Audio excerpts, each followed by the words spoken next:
Halo keluarga Jakarta, kembali lagi di podcast Keluarga Jakarta bersama saya Jakob Wilbert Sibarani. Keluarga Jakarta, salah satu indikator kinerja Dinas Pemberdayaan Perlindungan Anak dan Pengendalian Penduduk Provinsi DKI Jakarta adalah untuk mendukung tujuan rencana strategis atau Renstra pemerintah Provinsi DKI Jakarta, yaitu menghilangkan segala bentuk diskriminasi kekerasan berbasis gender melalui pengukuran prevalensi kekerasan terhadap perempuan dan anak. Alat ukur prevalensi tersebut adalah menggunakan survei. Survei pengalaman hidup anak daerah atau SPHAD adalah survei yang mengukur prevalensi pengalaman hidup anak laki-laki dan perempuan berusia 13-24 tahun yang mengalami kekerasan fisik, seksual, atau emosional selama hidupnya. Sedangkan survei pengalaman hidup perempuan daerah atau SPHPD adalah survei yang mengukur prevalensi pengalaman hidup perempuan berusia 15-64 tahun yang mengalami kekerasan fisik, seksual, atau emosional selama hidupnya. SPHPD bertujuan untuk memberikan gambaran yang komprehensif tentang prevalensi kekerasan fisik, seksual, dan emosional yang dialami oleh perempuan di wilayah DKI Jakarta. Dengan demikian, SPHPD menjadi alat yang sangat penting dalam upaya pemerintah Provinsi DKI Jakarta untuk mengatasi dan mencegah segala bentuk diskriminasi dan kekerasan berbasis gender.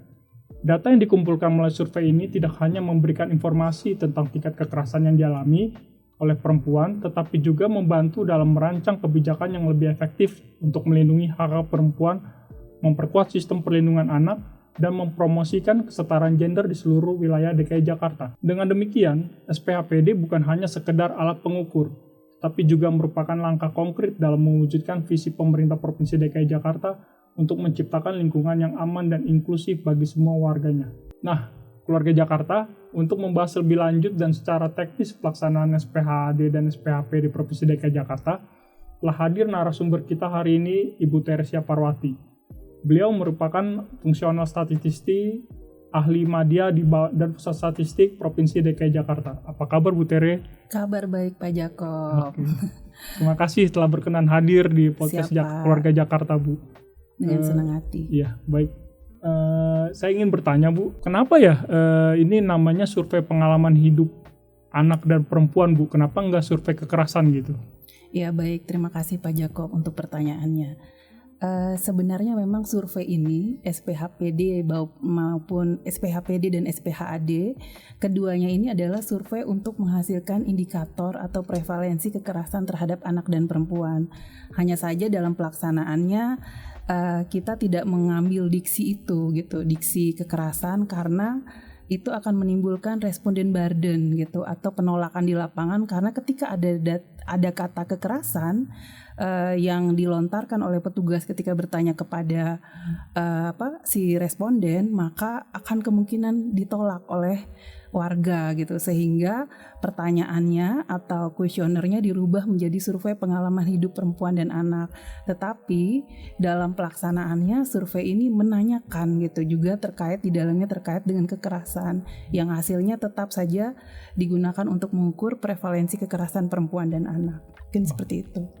Kalau teknisnya sendiri seperti apa sih, Bu, dari perencanaan, pelaksanaannya, dan sampai pelaporan hasil SPHPD, SPHAD ini, Bu? Baik, ini secara umum keduanya sama ya Pak ya. Hampir sama gitu keduanya gitu. Baik SPHAD maupun SPHPD dimulai dengan melakukan finalisasi instrumen atau penyusunan instrumen. Jadi instrumennya disusun, dipastikan dulu apakah semua variabel variabel apa saja yang akan digunakan untuk survei ini. Dan kita itu sebenarnya mengadop dari kuesioner atau instrumen survei yang memang sudah digunakan oleh BPS atau oleh Kementerian PPPA untuk pelaksanaan survei ini. Hanya saja beberapa variabel itu disesuaikan dengan kebutuhan DKI Jakarta gitu. Artinya tidak semua variabel digunakan, tapi variabel yang relevan saja atau relate dengan pembentukan kuesioner ini, variabel untuk kita, itu saja yang kita pakai. Dan setelah instrumen gitu, penyusunan instrumen, tahapan berikutnya adalah kita menyusun sambil menyusun aplikasinya gitu, aplikasi untuk pelaksanaan survei. Kenapa kita menggunakan aplikasi untuk pelaksanaan survei? Karena survei ini keduanya, baik SPHPD maupun SPHAD, survei ini sifatnya sangat rahasia gitu. Dikhawatirkan kalau menggunakan dokumen, maka dokumen itu akan kemungkinan tersebar gitu. Jadi memang sengaja surveinya didesain untuk cukup hanya antara responden dan si petugas yang tahu tentang jawabannya. Karena di situ ada banyak pertanyaan tentang menggali pertanyaan-pertanyaan tentang pengalaman kekerasan di masa lalu yang memang tidak gampang untuk mulai di speak up oleh si responden, utamanya kalau respondennya adalah korban kekerasan. Dan juga tahapan berikutnya adalah metodologi yang gak kalah penting. Jadi metodologi itu menentukan kapan saja gitu, atau siapa saja yang menjadi sampel gitu, wilayah mana saja yang terpilih, karena kami juga memperhitungkan untuk estimasinya gitu atau weightingnya. Karena ini sampel, bagaimana kita menyusun sampel yang hasilnya nanti bisa dilakukan untuk mengeneralisasi. Artinya berarti ada perbedaan jumlah sampel dari tiap wilayah, dan perbedaan itu harapannya tetap bisa dapat mewakili, tetap ada keterwakilan. Setelah metodologi, kita melakukan yang namanya pelatihan petugas. Nah, petugas ini juga menjadi poin penting di sini nih, pelatihan petugas. Petugasnya dilatih selama 5 hari. Secara full di situ. Nah, sebelum dilakukan pelatihan petugas itu malah direkrutnya tuh dengan dengan spesifikasi yang sangat-sangat sulit kalau saya bilang, karena di situ ada syarat dia pernah terlibat atau mengikuti survei-survei yang sifatnya kualitatif.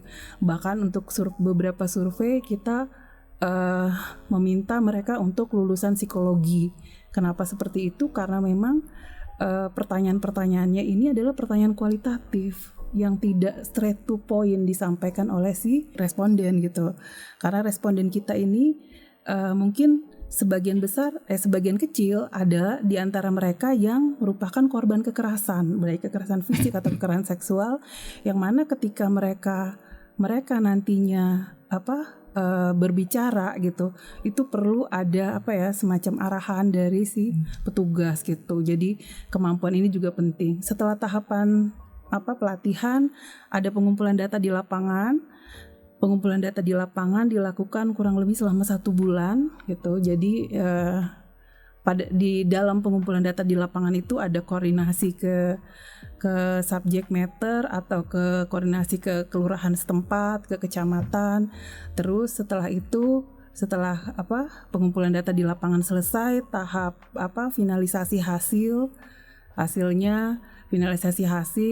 terus setelah tahap finalisasi hasil, tahapan berikutnya adalah pengolahan data sampai dengan tahap publikasi. Terakhir adalah tahap diseminasi hasil. Nah, pertemuan hari ini mungkin adalah bagian dari tahap mendiseminasikan hasil itu ya. Mungkin itu, Pak. Terima kasih, Bu. Untuk keluarga Jakarta ketahui bahwa hasil SPHPD dan SPHAD ini sudah ada untuk tahun 2023 ya, Bu.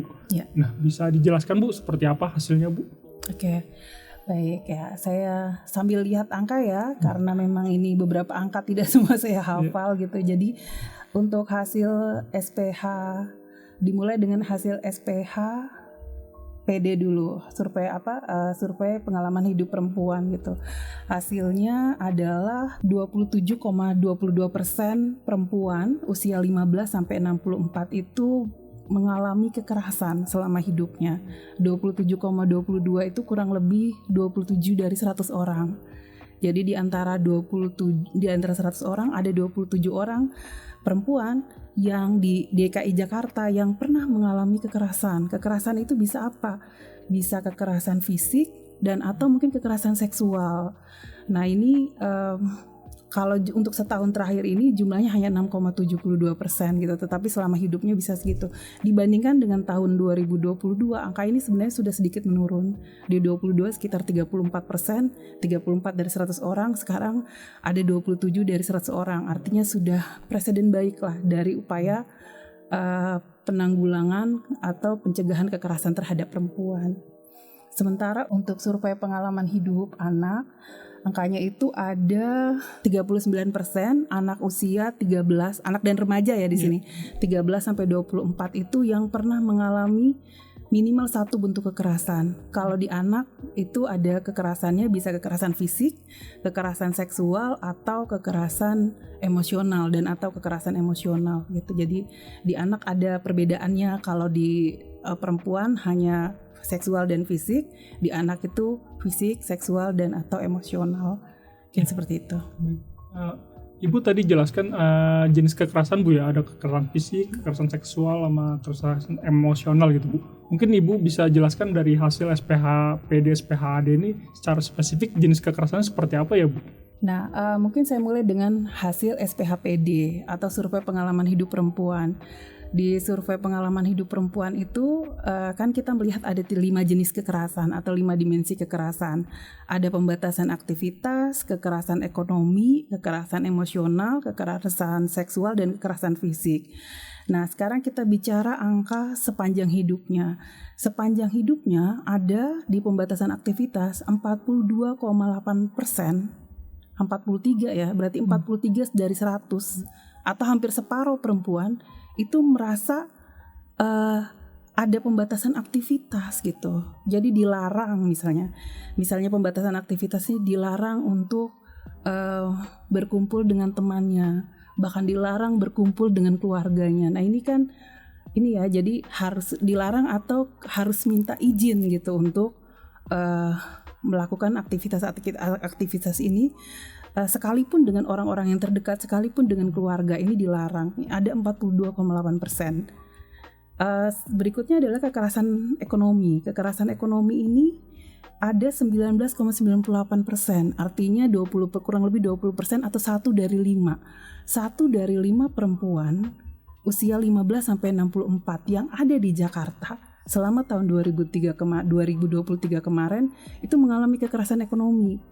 Salah satu contoh kekerasan ekonomi adalah ketika dia mungkin sudah berkeluarga, dilarang untuk bekerja atau tidak diberikan nafkah oleh suami gitu atau kepala rumah tangga, padahal sekalipun mungkin punya nafkah. Nah ini yang disebutin kekerasan ekonomi. Berikutnya adalah kekerasan emosional. Kekerasan emosional ini ada 9,42%. 9,42% itu artinya 9 dari 100 perempuan di Jakarta itu mengalami kekerasan emosional. Kekerasan emosional misalnya dihina, direndahkan gitu oleh si pasangannya. Kekerasan berikutnya adalah kekerasan fisik. Kekerasan fisik itu ada 13,12%. 13 dari 100 perempuan usia 15-64 pernah mendapat kekerasan fisik nih sepanjang hidupnya gitu.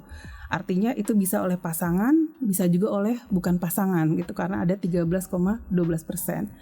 Kekerasan yang terakhir adalah kekerasan seksual. Ini ada 19,83% atau 20% ya, kurang lebih 1 dari 5 perempuan di DKI Jakarta selama tahun yang merupakan responden survei ini pernah mengalami kekerasan seksual sepanjang hidupnya. Tuh. Berikutnya adalah hasil dari survei pengalaman hidup anak. Kalau survei pengalaman hidup anak ini kita lihat pertama dari kekerasan emosional dulu nih. Emosional itu ada 33,47%.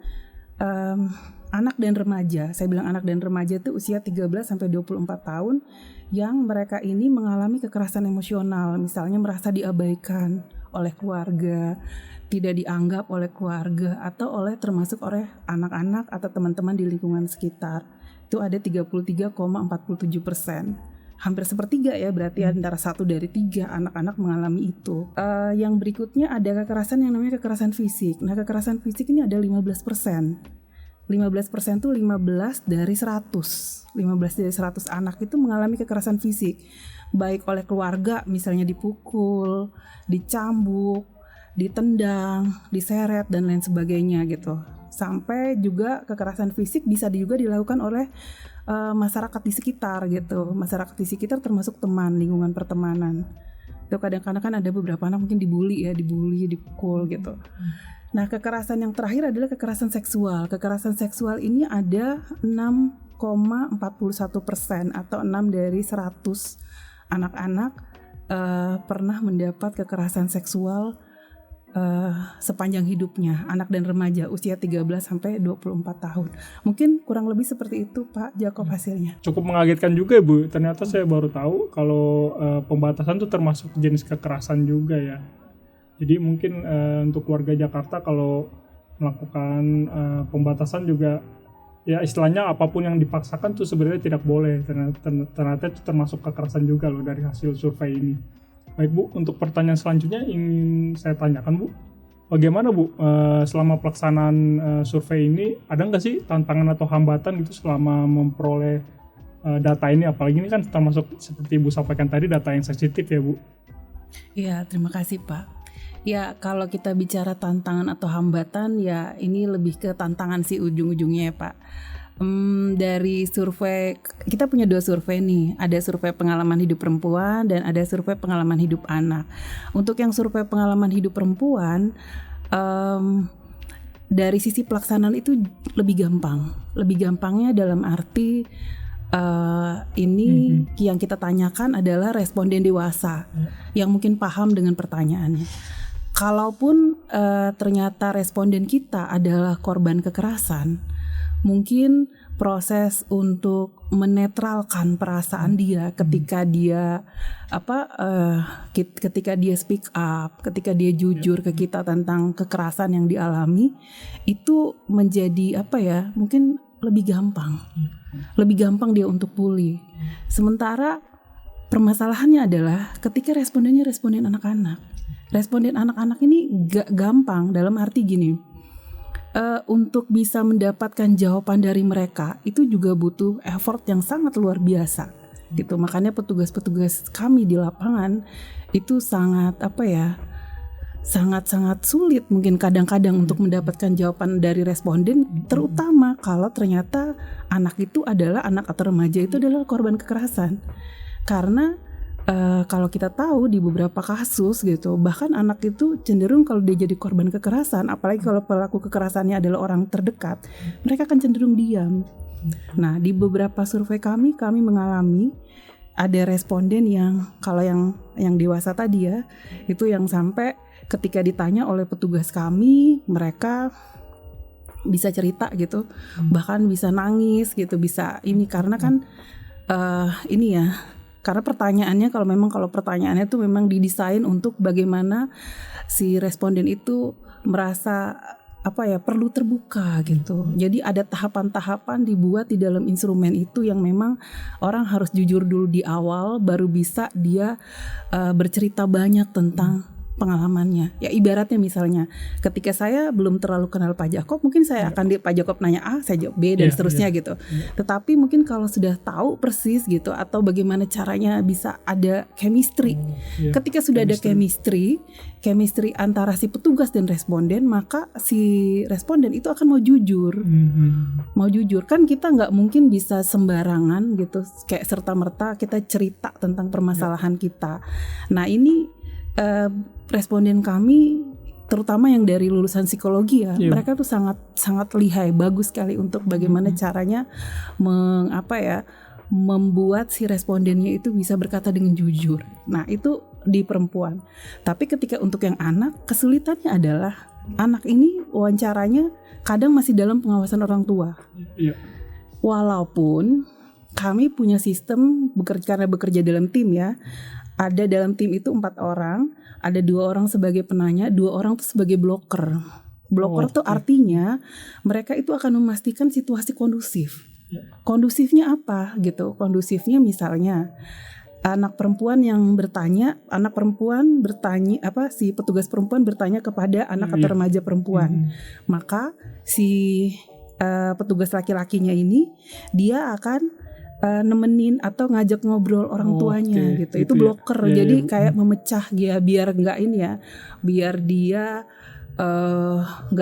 biar terkecoh gitu. Jadi nggak ikut-ikutan dengerin.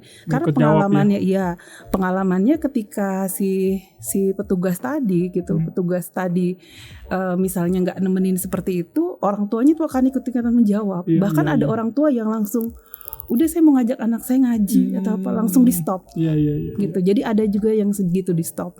Nah, dari pengalaman-pengalaman sebelumnya itulah makanya kenapa ketika di pelaksanaan survei kemarin sengaja kita buat timnya ada yang namanya blocker tadi. Jadi kenapa harus berjalan di tim? Kenapa petugas perempuan hanya bisa mewawancarai perempuan, petugas laki-laki hanya bisa wawancarain laki-laki? Karena tadi gitu.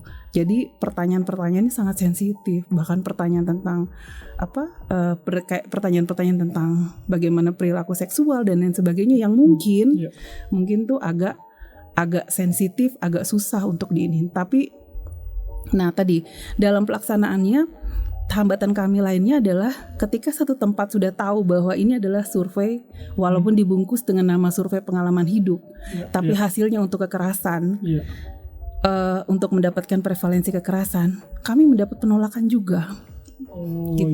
Bahkan oleh aparat gitu, karena langsung men-state bahwa di sini tidak ada korban kekerasan. Artinya ini adalah simalakama dari proses sosialisasi. Ketika kita melakukan sosialisasi masif, ketika kita memberitahukan ke orang bahwa survei ini menghasilkan A, B, C, D dan seterusnya, di satu sisi orang menjadi aware, di sisi lain akan langsung ada defense bahwa kenapa daerah saya yang terpilih? Apa dicurigai bahwa di daerah saya ada kejadian gitu. Nah, itu penolakan. Jadi penolakannya tuh sebelum ke responden, penolakan di atasnya juga masih ada dari aparat RT segala macam ya. Betul. Apalagi kalau komplek yang eksklusif, komplek-komplek elit. Sementara kalau kami di BPS itu kan tidak bisa serta-merta melakukan penggantian blok sensus atau wilayah, karena harus ada keterwakilan, harus representatifnya itu harus dijaga. Seperti itu kurang lebih. Terakhir nih Bu, dari hasil SPHPD SPHAD ini, dari Ibu sendiri, dari BPS gitu, ada rekomendasi nggak sih Bu, gimana sih mencegah kekerasan gitu ya untuk keluarga Jakarta khususnya gitu, mencegah kekerasan terhadap perempuan dan anak di lingkungan keluarga Jakarta gitu Bu? Oke, ya baik, terima kasih Pak. Ini pertanyaan yang gampang-gampang sulit sih sebenarnya gitu, karena mencegah kekerasan pastinya dimulai dengan adanya kesetaraan dulu gitu. Misalnya di dalam keluarga, di dalam rumah tangga, ketika suami istri itu setara, ya mungkin kedepannya itu tidak akan ada lagi yang namanya kekerasan, karena kekerasan itu bermula dari tadi patriarki, tapi kebablasan dalam arti itu posisi itu terlalu dominan gitu. Ada yang termarginalkan gitu. Perempuan sebagai kaum termarginalkan, belum lagi secara kultur kita di masyarakat, agama gitu. Kadang-kadang memang mengharuskan bahwa perempuan itu memang harus nurut, harus taat gitu. Budaya, nah, tuh nurut dan taatnya itu sebenarnya bisa diartikan dalam konteks apa gitu. Kalau dalam konteksnya sehari-hari gitu ya oke gitu. Tapi kalau dalam konteksnya tadi harus ketika sudah dipukul atau apa tetap harus diam kan, sebenarnya itu gitu. Itu bagian yang harus tahu gitu. Nah, sebenarnya ketika kesininya sudah semakin banyak orang speak up tentang kekerasan.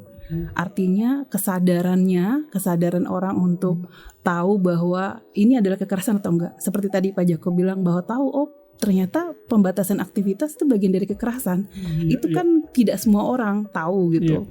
Bahwa tadi kalau misalnya dilarang ketemu keluarga atau apa, karena kadang-kadang ada prinsip bahwa ketika istri misalnya sudah menikah gitu, itu pihak yang dia benar-benar harus independen dengan keluarganya, harus punya keluarga sendiri. Nah, itu yang mulai dilihat gitu, ketika harusnya ada kesetaraan tadi. Kesetaraan itu bukan berarti berlebihan dalam arti melanggar kodrat ya enggak gitu, tetapi ada batasan di mana tadi ketika kekerasan seperti itu yang memang harus tadi dimulai dengan kesadaran bersama atau kesepakatan bersama.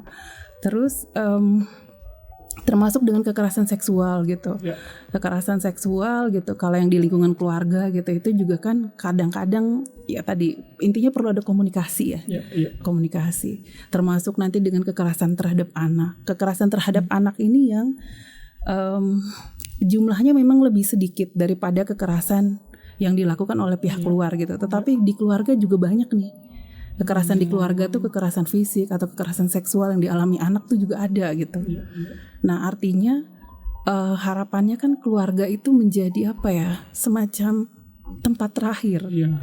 Tempat yang gitu paling damai, rumah betul. yang paling tempat orang Nyaman kembali gitu, orang pulang. Betul. Ketika ada masalah kita bisa datang ke rumah itu gitu. Jadi kenyamanan itu jadi tadi kalau sudah setara, sudah apa ya, komunikasinya terjalin bagus gitu. Pasti kan hubungan suami istri, hubungan ibu orang tua dengan anak itu akan jadi lebih sehat dan lebih baik. Dan artinya tidak perlu juga tadi melakukan kekerasan untuk misalnya dipaksa melakukan sesuatu gitu, harus pergi kayak dipukul kan enggak gitu. Karena ketika dibangkitkan kesadarannya gitu, itu mungkin akan jauh lebih baik gitu. Nah, untuk khusus untuk kekerasan seksualnya tadi mungkin kita memperdekat kepada yang kuasa gitu.